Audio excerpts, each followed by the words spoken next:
اے میرے پیارے اسلامی بھائیوں، ہمارے پیارے نبی حضرت محمد مصطفیٰ صلی اللہ تعالی علیہ وآلہ وسلم نے جہاں رشتہ داروں کے ساتھ حسن سلوک کرنے، صلہ رحمی کرنے، اچھے برتاؤ کرنے کی فضیلتیں بیان فرمائی ہیں، وہیں ان کے ساتھ برا برتاؤ کرنے، برے طریقے سے پیش آنے اور ان کے ساتھ رشتہ توڑ دینے کی وعیدیں بھی ارشاد فرمائی ہیں۔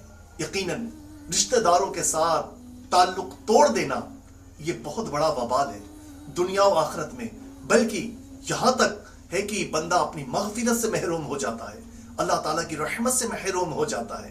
جی ہاں، ہمارے پیارے آقا صلی اللہ تعالی علیہ وآلہ وسلم فرماتے ہیں کہ پیر اور جمعرات کے دن اللہ پاک کے حضور لوگوں کے اعمال پیش کیے جاتے ہیں، تو اللہ پاک آپس میں عداوت رکھنے والے اور رشتہ توڑنے والوں کے علاوہ سب کی مغفرت فرما دیتا ہے۔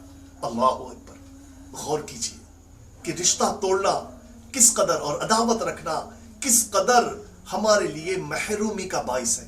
اے میرے پیارے اسلامی بھائیوں، جن سے رشتے ٹوٹ چکے ہیں کسی وجہ سے بھی ہو، جائیے اور جا کر ان کو منا لیجئے اور رشتے جوڑ لیجئے۔ ہم یہاں جوڑنے کے لیے آئے ہیں، توڑنے کے لیے نہیں آئے ہیں۔ اور اتنے بڑے نقصان یعنی مغفرت سے محرومی یہ بہت بڑا نقصان ہے، اس سے اپنے آپ کو بچا لیجئے اور رشتہ داروں کے ساتھ حسن سلوک کیجئے، ان کے ساتھ اچھا برتاؤ کیجئے۔